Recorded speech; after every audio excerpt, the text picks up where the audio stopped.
Nah, jadi tapi kemudian saya berpikir begini, saya khawatir saja kalau saya masih menjabat ketua NU, saya membangun pesantren, konsentrasi saya akan terbagi, pasti terbelah.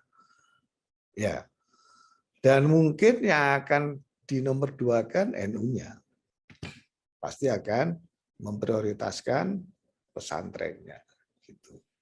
Yang pertama. Yang kedua, saya khawatir kalau kemudian muncul kecurigaan, tuduhan di kalangan pengurus, warga. Ini sebetulnya Pak Adnan bangun ini sumbangannya untuk NU atau untuk pesantren. Bisa saja kan? Iya. Iya. Ini real itu. Maka kemudian saya memutuskan, nah nanti kalau saya sudah tidak lagi menjadi ketua NU. Yang pertama. Nah, saya sejak tahun 2013 sudah tidak lagi menjadi ketua NU. Ya. Tapi saya punya janji kepada pengurus NU se-Jawa Tengah pada tahun 2013. Saya tidak ingin melanjutkan menjadi ketua NU karena saya ingin melanjutkan sekolah. Saya harus memberi contoh kepada anak-anak saya tentang pentingnya pendidikan sampai pendidikan yang tertinggi.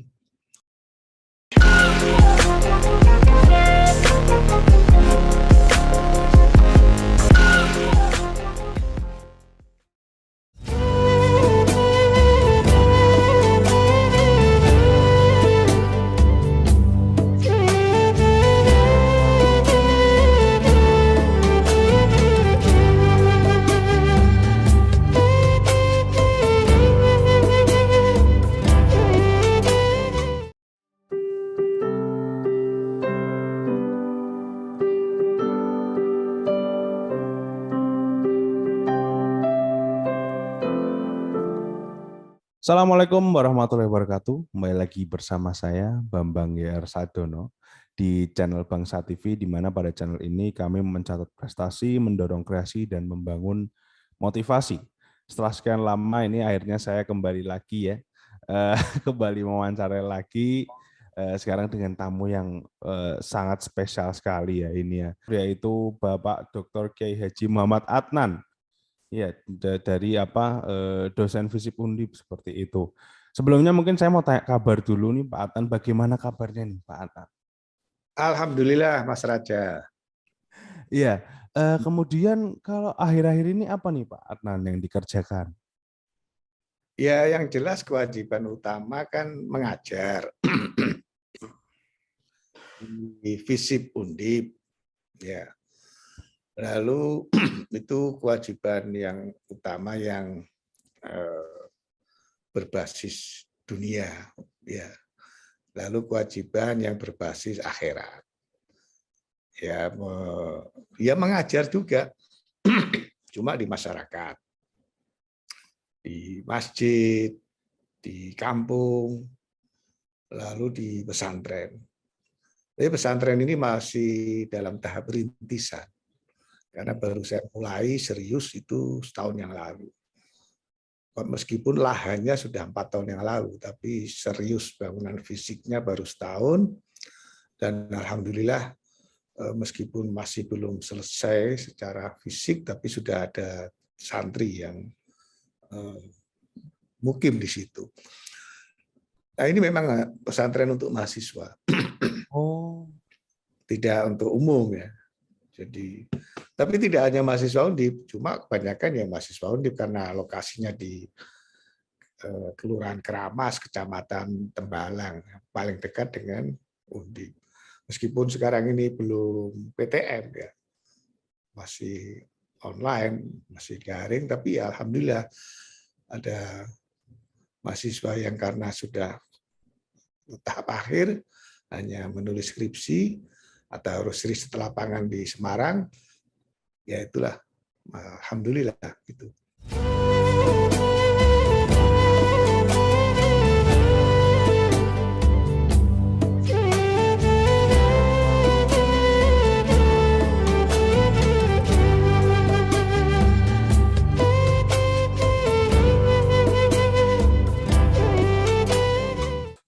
kemudian mungkin jika kita langsung masuk ke pertanyaan pertama ya Pak Adnan.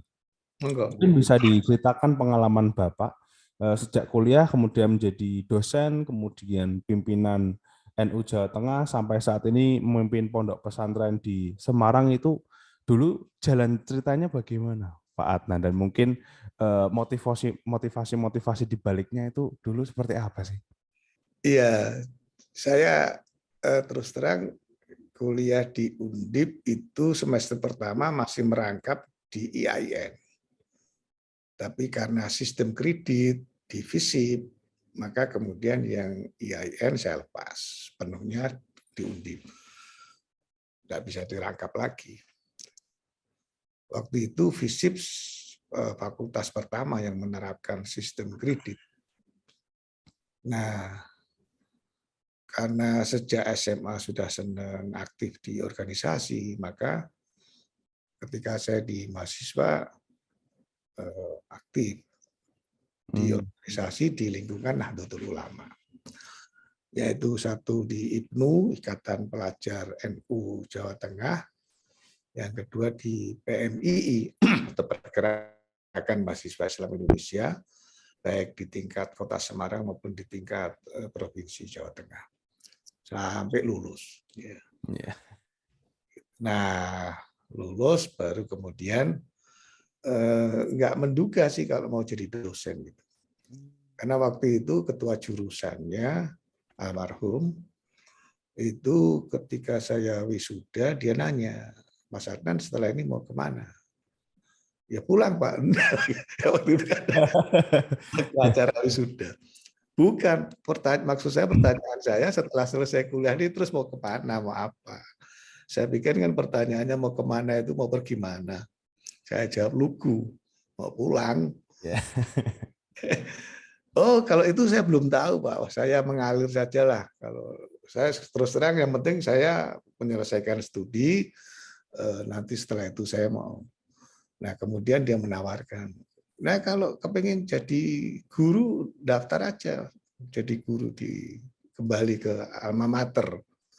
Oh begitu Pak, ya nanti saya konsultasi ke orang tua dulu. Gitu. Nah kemudian saya sampaikan, setelah sampai rumah, berapa hari kemudian saya ceritakan kepada kedua orang tua. Pada saat yang sama ketua orang tua juga nanya, ini terus programnya mau apa? Waktu itu Mas Raja belum ada seperti sekarang orang lulus S1 terus lanjut S2 sampai S3. Itu bisa lulus S1 saja sudah anugerah itu. Nah, perkiranya pasti kerja. Saya bilang, nah terus saya sampaikan ke orang tua ini kebetulan kemarin ditanya lalu ditawari kalau bersedia kembali lagi ke alma mater. Alhamdulillah orang tua setuju. Ya sudah jadi guru aja, biar manfaat ilmunya. Nah dari situ kemudian saya mengunjungi dosen atau ketua jurusan tadi itu, saya tanya-tanya, daftarlah saya secara resmi itu. Tetap melalui prosedur, daftar, formal, melamar, ikut tes, ikut wawancara, dan sebagainya, dan sebagainya. Sampai kemudian ada pengumuman kalau diterima. Alhamdulillah.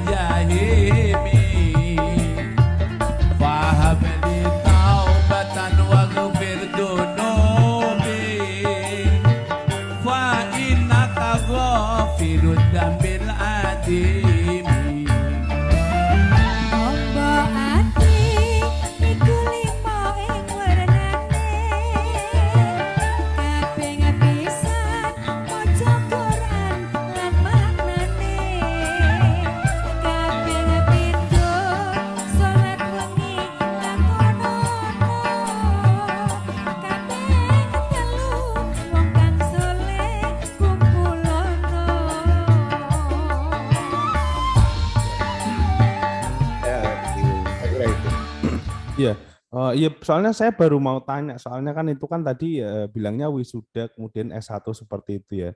Berarti memang berbeda ya, maksudnya kalau sekarang kan apabila kita mau menjadi dosen kan pasti kualifikasinya banyak sekali ya yang harus dipertimbangkan seperti itu. Kalau dulu memang itu ya apa kebutuhannya berbeda kah Pak Adnan dulu? Betul, betul ya. Jadi S1 mengajar S1. Nah, nanti setelah mengajar baru kemudian diprogram untuk lanjut ke S2. Kalau sekarang kan prioritasnya kalau mau mengajar di perguruan tinggi kan S3 Iya, gitu. di mana apa Bapak memang itu ya Pak apa Pak Bambang memang sangat itu apa sangat mendorong sekali kalau soal pendidikan ini ya kalau di keluarga kami itu. Jadi sebenarnya jadi salah satu kewajiban saya juga sebenarnya sih Pak Adnan seperti itu. Ya mungkin saya mohon doanya aja. Amin ya rabbal alamin. Iya. Kemudian kalau yang menjadi pimpinan NU Jawa Tengah itu awalnya bagaimana itu Pak Adnan? Ceritanya singkatnya begini. Jadi setelah saya menjadi dosen, kemudian saya melanjutkan S2. Nah, saya sengaja mengambil S2 di Jepang, di Hiroshima University. Karena saya kepingin mengerti bahasa asing selain bahasa Inggris dan bahasa Arab. Bahasa Arab sudah pernah dipelajari dulu ketika di pesantren. Bahasa Inggris selama sekolah sampai kuliah. Saya kepingin ada bahasa asing ketiga, maka saya berusaha untuk melanjutkan studi S2 ke Jepang. Nah, pulang dari Hiroshima, kebetulan karena dulu saya memang aktif di organisasi pelajar NU, maka saya main ke kantor NU Jawa Tengah. Kantor IPNU itu ya di kantor PWNU, pengurus wilayah NU sampai sekarang masih di Jalan Dr. Cipto. Saya main ke sana, ketemu dengan banyak kolega ya yang sudah lama nggak pernah ketemu, 3 tahun nggak ketemu, 3 tahun lebih. Nah, kemudian saya diberitahu kalau ada 2 pengurus wilayah NU yang melanjutkan studi S3. Satu di jajaran Tanbidiyah, satu di jajaran Syuriah. Lalu saya dipertemukan dengan ketua NU saat itu, Pak Ahmad. Sampai sekarang masih hidup, alhamdulillah, panjang umur beliau. Nah, lalu diberitahu, diminta supaya saya bisa masuk ke jajaran pengurus harian sebagai wakil ketua, menggantikan posisi yang sedang melanjutkan studi S3 ke luar negeri waktu itu. Ya bismillah gitu. Maka saya menjadi wakil ketua di kepengurusan NU. Lalu tahun 98 saya menjadi wakil ketua itu sejak tahun 97. 95 saya kembali dari S2, lalu 97 saya menjadi wakil ketua, lalu 98 sampai dengan 98 konferensi wilayah saya menjadi lagi wakil ketua sudah definitif ya, tidak menggantikan lagi. Nah, 99 kemudian Pak Ahmad, Pak Ketua PWNU itu terpilih menjadi wagub. Ya. Jadi wagub, maka kemudian diadakan pemilihan pengganti Pak Ahmad tahun 99. Nah, di situ saya terpilih menjadi bukan ketua tapi PJ ketua. Pejabat ketua, karena tidak dipilih oleh konferensi tapi dipilih oleh pleno NU. Iya. Itu yang melibatkan pengurus Syuriah, Tanbidiyah, melibatkan ketua badan otonom, ketua-ketua lembaga, ketua-ketua lajnah. Lajnah itu lembaga yang mengurusi urusan yang sangat spesifik. Jadi menjadi PJ ketua sejak 99. Lalu 2003 konferensi wilayah terpilih lagi.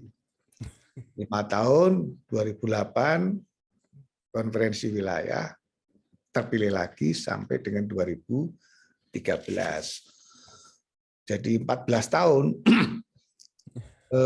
Yang 4 tahun itu melanjutkan Pak Ahmad, yang 10 tahun dipilih oleh pengurus cabang NU se-Jawa Tengah.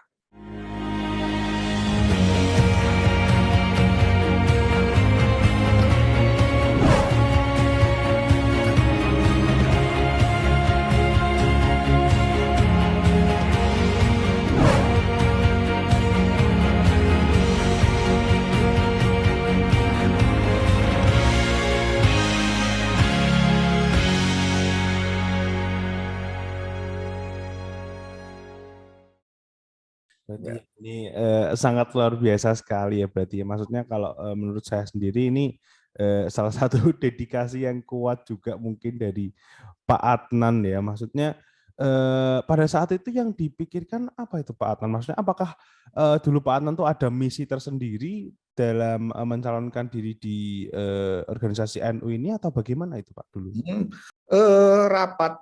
Rapat pengurus harian pertama sebelum dibawa ke pleno itu saya menolak malah. Saya menolak karena saya merasa pertama saya ini menjadi wakil ketua baru setahun, 2 tahun lah, hampir 2 tahun. Lalu saya merasa masih junior, umur saya kan belum 40. Mimpin organisasi besar di tingkat provinsi. Agak minder juga, takut juga itu. Minder, takut, ada rasa khawatir. Apalagi digantikan Pak Ahmad yang begitu populer di masyarakat, di kalangan warga NU. Dia mantan bupati, mantan residen, mantan kepala bank di Kemendagri Pusat itu, dosen ekonomi dan seterusnya. Deadlock karena saya nggak mau. Nah, sebetulnya kalau itu dilanjutkan ditawarkan ke yang lain ya mungkin ada yang mau. Tapi oleh Rois Suriahnya waktu itu sudah kalau begitu ini kita hentikan pembahasan karena Mas Adnan waktu itu manggil saya Mas Adnan tidak bersedia, kita voting saja. Tapi tidak sekarang, voting melalui pengurus pleno yang tadi saya ceritakan. Nah, ketika voting itulah saya mendapatkan suara terbanyak, saya tidak bisa menolak lagi. Kalau masih musyawarah, diskusi, saya waktu itu tetap menolak. Nah, begitu saya terpilih dengan suara terbanyak, semuanya alhamdulillah, semuanya yang senior-senior itu memberikan dukungan, membesarkan hati saya.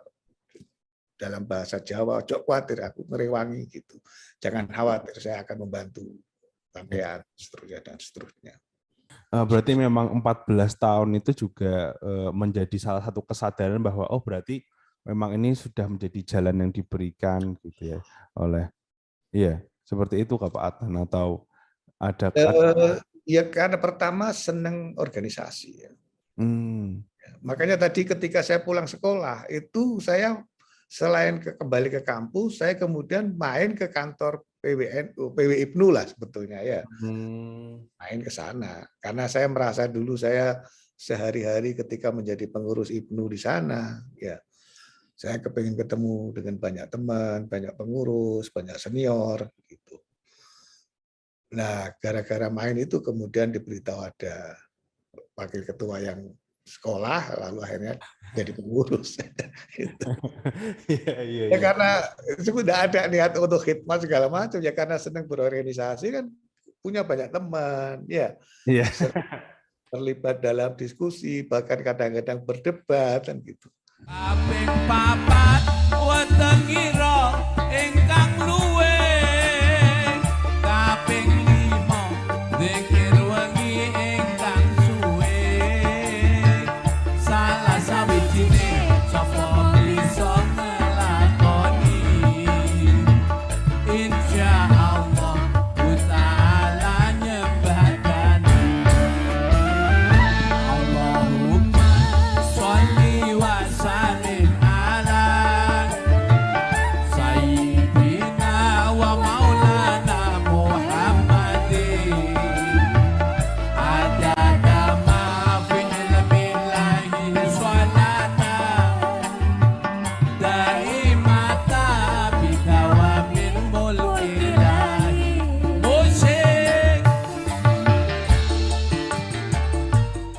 Tapi kalau dari pengalamannya sendiri nih Pak, dari sisi pengalamannya sendiri itu apa sih yang dirasakan Pak Adnan pada saat berorganisasi ini di tingkat NU ini?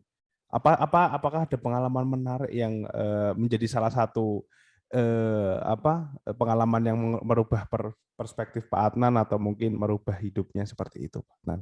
Ya, saya sebagai orang NU yang bisa menyelesaikan studi S1 di Undip, pada saat itu kan kebanyakan keluarga NU itu kan menyekolahkan anaknya di agama. Meskipun secara basic lulus SD saya pesantren. Jadi bapak itu ya punya pikiran agak maju, selesai dari pesantren, diminta untuk melanjutkan studi. Nah, pikiran saya waktu itu, pikiran IAIN aja lah. Tapi Bapak bilang, loh kalau kamu punya kemampuan dan bisa, kenapa nggak daftar di Undip? Kalau nggak terlalu pertimbangannya sederhana, karena saya kan rumah itu di Jalan Petek. Kalau ke Undip kan dekat, Mas. IAIN itu kan jauh Juraka loh. Jangan bayangkan sekarang ya. Ini era tahun 80, ya kan? Transport masih susah, jauh gitu ya.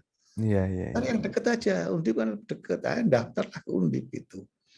Nah, maka kemudian saya berpikir ini anak-anak NU harus dimotivasi untuk diversifikasi pendidikan, untuk mau melanjutkan pendidikan, ya tidak hanya puas pada level sekolah menengah, apalagi terputus di tengah jalan setelah mengambil S1.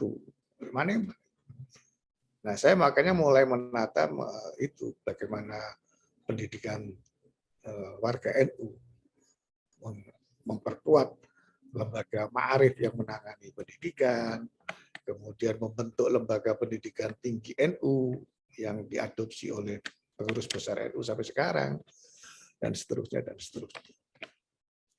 Saya pikir saya belajar dari pengalaman ketika sekolah di Hiroshima.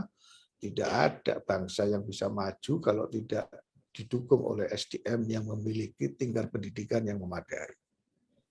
Nah, NU juga saya pikir nggak akan maju kalau tidak didukung oleh warga NU yang berpendidikan yang tinggi.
Oke. Ya tapi memang ya saya setuju dengan pendapatnya Pak Adnan ya. Maksudnya kan memang dalam agama itu sendiri kan menuntut ilmu dan perkembangan ilmu kan menjadi salah satu bagian yang paling penting juga seperti itu ya Pak Adnan. Jadi memang dengan berkembangnya ilmu dari dalam diri sendiri itu pastinya juga akan menambah keberkahan yang didapat seperti itu.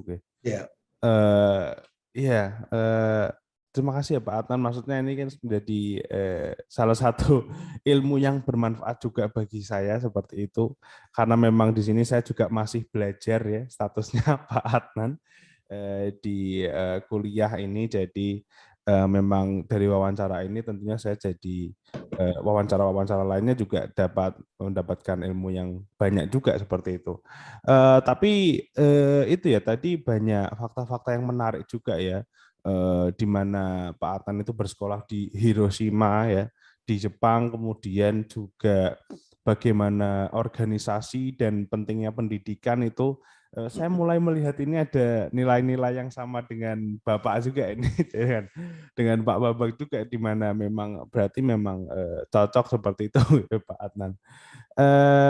Kemudian tadi kan di awal kita sudah membahas mengenai itu ya, bahas sedikit mengenai pondok pesantrennya Pak Adnan tadi itu, di mana katanya baru 1 tahun dirintis seperti itu ya, padahal tanahnya sudah dari 4 tahun yang lalu. Ya Pak Adnan. Ya. Nah itu sebenarnya memang sudah ada rencana dari lama. Apakah ini suatu impian yang terwujud atau bagaimana nih Pak Adnan mengenai pembuatan pondok pesantren ini? Ya, sudah lama. Satu, dorongan dari keluarga agar saya punya tinggalan yang monumental, ya, pondok pesantren. Yang kedua, dorongan dari almarhum Ki Hasyim Muzadi, Ketua Umum PBNU pada saat saya ketua wilayah, yang menginspirasi. Kata beliau dalam bahasa Jawa Timur ya, itu supaya bikin pesantren untuk mahasiswa-mahasiswa. Karena saya dosen, gitu. Kalau yang untuk umum sudah banyak kiai yang membangun, tapi pesantren untuk mahasiswa belum banyak. Ini dikatakan beliau pada tahun 2010. Ketika beliau masih ketua umum PBNU, ya 12 tahun yang lalu. Nah jadi, tapi kemudian saya berpikir begini, saya khawatir saja kalau saya masih menjabat ketua NU, saya membangun pesantren, konsentrasi saya akan terbagi, pasti terbelah, ya. Dan mungkin yang akan di nomor 2 kan NU-nya. Pasti akan memprioritaskan pesantrennya. Gitu. Yang pertama. Yang kedua, saya khawatir kalau kemudian muncul kecurigaan, tuduhan di kalangan pengurus, warga. Ini sebetulnya Pak Adnan bangun ini sumbangannya untuk NU atau untuk pesantren. Bisa saja kan? Iya. Ini real itu. Maka kemudian saya memutuskan, nah nanti kalau saya sudah tidak lagi menjadi ketua NU. Yang pertama. Nah, saya sejak tahun 2013 sudah tidak lagi menjadi ketua NU. Ya. Tapi saya punya janji kepada pengurus NU se-Jawa Tengah pada tahun 2013. Saya tidak ingin melanjutkan menjadi ketua NU karena saya ingin melanjutkan sekolah. Saya harus memberi contoh kepada anak-anak saya tentang pentingnya pendidikan sampai pendidikan yang tertinggi. Awalnya pengurus cabang itu bahasa Jawanya gondeli. Nggak boleh saya mundur, tetap harus maju lagi. Nah, ketika saya jelaskan saya harus berhenti karena saya ingin sekolah. Kalau saya merangkap mas sekolah S3 sambil mengurusi NU, pasti NU-nya kalah. Nah, ini bisa di cross check kepada ketua-ketua NU se-Jawa Tengah yang waktu itu saya datangi satu persatu itu perkarisidenan, saya kumpulkan, saya pamitan, gitu. Saya tidak akan maju lagi, saya tidak akan mencalonkan lagi, saya akan pamitan, saya mau sekolah.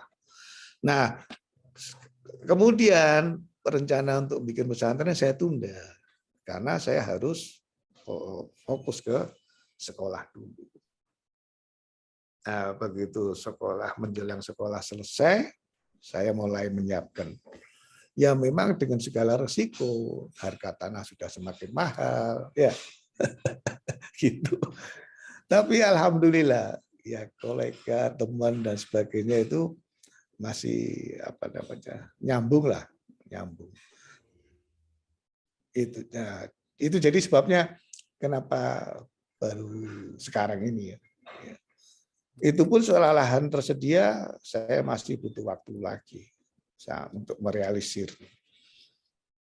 Sekarang alhamdulillah asrama putra sudah jadi meskipun baru 1 lantai. Masjid yang lantai 1 sudah jadi dan sudah fungsional, sudah dipakai.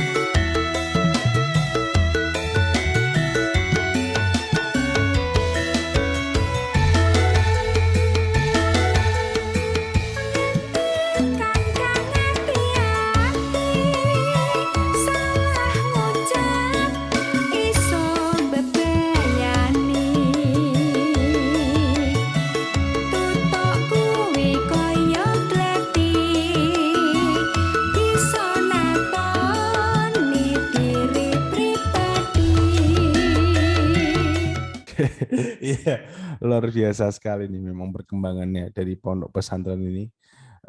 Oh ya berarti memang itu ya memang waktunya tepatnya sekarang dengan kesempatan yang ada dimanfaatkannya baru-baru ini. Jadi memang memanfaatkan waktu yang ada seperti itu nggih Pak Adnan.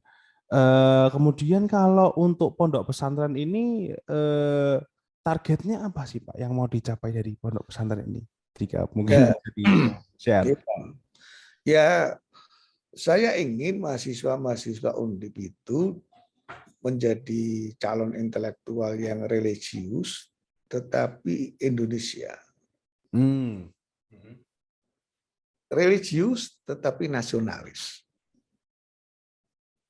Ya tidak boleh menjadi orang pinter, sarjana, tapi nggak ngerti agama, atau ngerti agama tetapi anti Indonesia. Gitu. Makanya Mas Raja, nama pesantren, sama ini kan belum tanya nama pesantrennya itu. Iya. Itu nama pesantren itu ada di belakang sampeyan itu. Meskipun bangsa itu kan kependekan dari Bambang Sadono. Iya, iya. Tapi kan singkatannya bagus itu, singkatannya kan menjadi bangsa. Nah, pesantren saya itu namanya pesantren kebangsaan. Iya, iya, iya. Saya kira se-Indonesia nggak ada pesantren yang menggunakan nama kebangsaan. Karena saya ingin tumbuh nasionalisme di kalangan santri yang mondok di situ, atau semakin kuat nasionalisme mereka. Kebangsaan itu kan tidak terlepas dari nation, dan nation itu tidak terlepas dari paham nation state. Nation state itu terbentuk karena munculnya nasionalisme di Eropa, melawan feudalisme, melawan macam-macam kan. Nah, jadi NKRI, kalau nasionalisme ya NKRI, merah putih. Gitu. Ya, kembali lagi ya memang dan namanya jujur ini gampang diingat ya Pak Adnan. Pesantren kebangsaan ini mungkin untuk para penonton di rumah ini bisa dicari ini, mungkin yang tertarik, kemudian mungkin ya ini juga bisa dibilang relevan ya Pak dengan apa yang sedang saya pelajari sekarang ini di hubungan internasional. Mungkin apa yang ingin dicari Pak Adnan di sini lebih ke bagaimana mengajarkan bahwa nasionalisme itu tidak harus bertabrakan dengan modernitas seperti itu ya. Jadi memang merelevankan nasionalisme di zaman sekarang, mungkin itu yang ingin dicapai Pak Adnan ya. Yang menurut saya sangat luar biasa sekali ya, dan memang melihat bagaimana kondisi sekarang ya di mungkin bahkan di kalangan usia saya saja yang 20-an seperti itu, menurut saya patut dikejar lah apa yang lakukan Pak Adnan sekarang ini, seperti itu. Iya. Kemudian kalau untuk pesantrennya ini bisa diakses di mana nih Pak? Untuk pesantrennya ini, mungkin alamat atau nomor seperti itu Pak? Kalau alamatnya itu ada di Jalan Mula Warman Timur Dalam, Kelurahan Kramas, Kecamatan Tembalang. Ada santri yang sudah membuat akun di Google itu untuk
Kemudian salah satu yang ingin saya bahas lagi nih Pak Adnan, ini kan menjelang bulan Ramadan juga ini. Ya, Mungkin ada acara atau agenda itu Pak ya untuk pondok pesantrennya menjelang bulan Ramadan ini? iya, iya. Eh, saya sudah sampaikan ke para santri. Jadi untuk Ramadan ini ada program khusus. Yang pertama sholat taraweh jelas ya, lalu kajian kitab, dan itu Ahlus Sunnah wal Jamaah. Paham Ahlus Sunnah wal Jamaah yang tidak mungkin tabrakan dengan paham nasionalisme. Islam yang moderat, Islam yang rahmatan lil alamin. Ada kajian setelah taraweh, setelah sholat subuh. Tapi memang tidak setiap hari, Mas Raja. Ini kan seperti dia saya katakan, karena ini kan belum selesai. Saya sendiri belum pindah menempati pesantren itu. Iya. Tapi ada ruangan yang bisa saya pakai. Jadi mungkin dalam 1 minggu, malam Sabtu, malam Ahad, karena kan libur ya. Nah, dalam 1 minggu paling tidak 2 kali, sehingga bisa ada program sampai 7 kali. Minggu terakhir sudah menjelang hari raya, sudah pada pulang santri. Jadi, tapi itu program tidak hanya untuk santri yang menginap, tetapi juga santri atau anak-anak mahasiswa NU yang kuliah di Undip, baik yang tergabung di KMNU terutamanya, maupun yang tergabung di PMII, yang hari ini sudah berada di Tembalang, itu akan ikut terlibat. Alhamdulillah dalam 2 bulan ini ada 3 kegiatan yang sudah kita laksanakan di sana. Yang terakhir baru hari Ahad kemarin. Ini kan hari Senin ya. Iya. Hari Ahad kemarin itu dipakai oleh anak-anak KMNU. KMNU itu singkatan dari Keluarga Mahasiswa NU yang ada di Undip, kerjasama dengan Lembaga Falak PCNU Kota Semarang, pelatihan falak. Jadi dengan peralatan yang canggih, bagaimana mereka diajari ilmu falak yang sudah punya basic ya. Lumayan ada 30-an anak yang ikut itu di pelatihan di situ. Nah, ini nanti Syawal kita akan mengadakan pelatihan kerjasama dengan lembaga semi pemerintah untuk pelatihan editing YouTube. Oh, iya, oke. Podcast, YouTube itu kan supaya mereka punya bekal lah. Nah, ada banyak agenda sebetulnya nanti yang sudah kita siapkan. Tapi Iya. saya sendiri kan masih harus membagi waktu ke masyarakat. Masjid yang sudah biasa mengundang saya untuk acara terawehan, kan tidak bisa saya putus semuanya kan. Iya. Cuma saya sudah mengatakan kepada mereka untuk tahun ini malam Sabtu dan malam Minggu saya mohon maaf, saya harus berada di pesantren.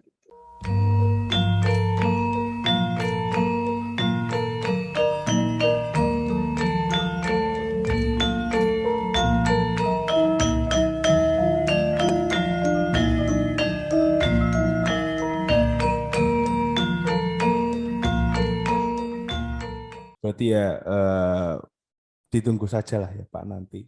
Jadi bulan Ramadan mungkin ada event-event yang terbaru lagi mungkin. Kemudian ini untuk menutup sesi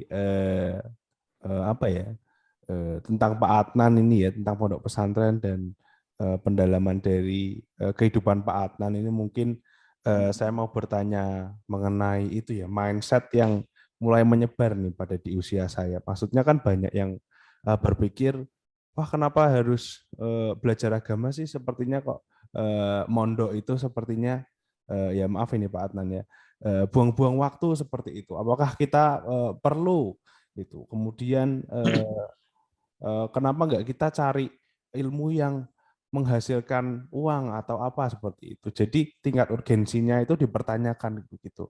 Mungkin bagaimana jawaban Pak Adnan untuk mungkin menjawab pertanyaan ini tadi dan membujuk mungkin orang-orang yang memiliki pikiran seperti ini tentang pentingnya pendidikan agama seperti itu, Pak Adnan? Kalau pesantren itu tidak memberikan sesuatu yang menarik untuk anak-anak muda, ya mungkin anak-anak muda akan punya pikiran seperti itu. Jadi pertama mungkin yang harus melakukan pembenahan atau membenahi, yang harus introspeksi ya pesantrennya dulu. Ya. Misalkan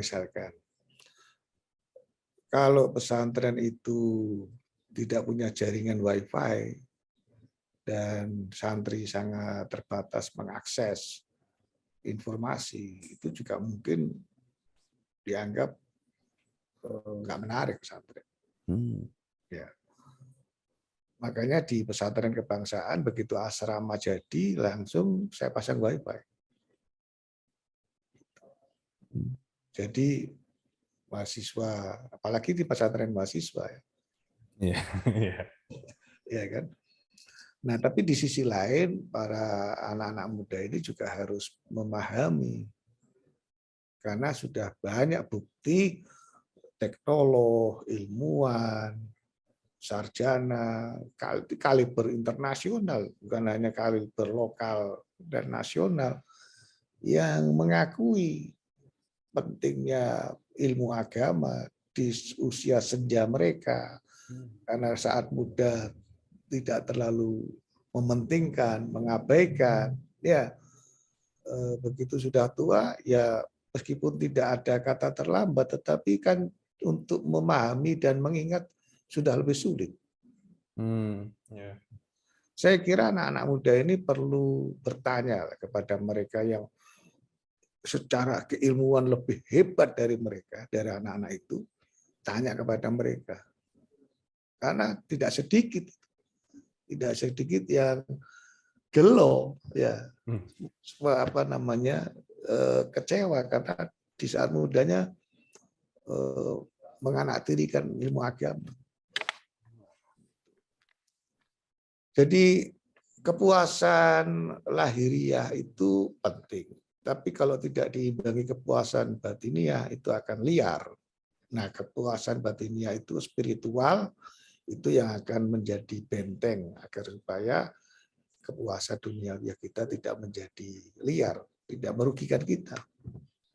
Sangat inspiratif sekali ya apa yang diucapkan oleh Pak Adnan di sini. Pastinya ini menjadi panutan yang bermanfaat juga bagi saya apa yang diucapkan Pak Adnan. Semoga bermanfaat juga bagi para penonton. Sekali lagi saya ucapkan terima kasih. Saya mohon maaf Pak Adnan apabila ada salah-salah kata atau kata yang kurang mengenakan seperti itu, nggih. Semoga nanti kita bisa catch up secara online. Wassalamualaikum warahmatullahi wabarakatuh. Nantikan episode selanjutnya. Saya Bambang YR Sadono, beliau Bapak Adnan, tetap di channel Bangsa TV.